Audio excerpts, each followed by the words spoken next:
Hello guys, म आज तपाईँहरूले पेक डेक फ्लाइ छ नि एक्सर्साइज, यसले चाहिँ चेस्टको यो चाहिँ नि इनर चेस्ट अनि तपाईँको चेस्टको यो पुरै के यो चाहिँ नि यो साइडको चेस्टदेखि लिएर ओभरअल चेस्टकै एकदम राम्रो हिट गर्छ होइन। यो गुड फर्ममा कसरी गर्ने भनेर म साथीहरूलाई एउटा मैले जानेको रिकमेन्डेसन गर्छु।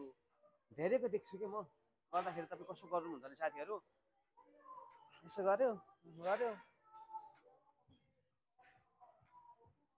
होइन। अनि कस्तो हुन्छ भने मिस्टेक चाहिँ साथीहरूको हात यस्तो हुन्छ क्या, यस्तो यो कुखुरी यो बाङ्गो यसरी यसरी यसरी खोइ यहाँ ऊ यो खोइ स्क्विज भएको स्क्विज नो, तर यसरी टाइट यो हुनुपर्छ ल यहाँ स्क्विज हुनको लागि।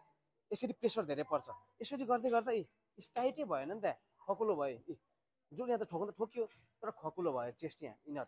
अब यसो गर्दै गर्दा यो पहिलो पहिलो सुधार्नु पर्ने कुरा यो ल, यो सिधा स्ट्रेट स्ट्रेट।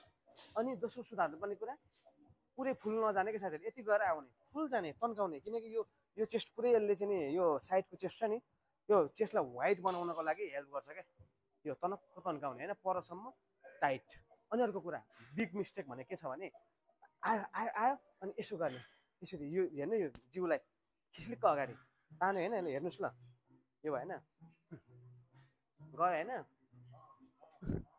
गयो होइन, चेस्ट अफ छ चेस्ट अफ छ होइन अहिले सुरुमा, तर आइसकेपछि यसो गर्छ क्या साथीहरू सर।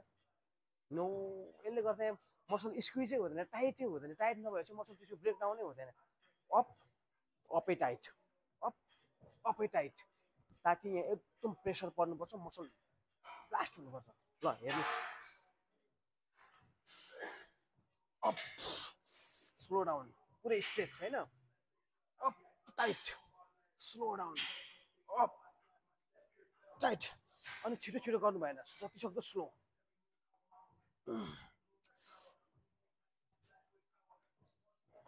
टाइट।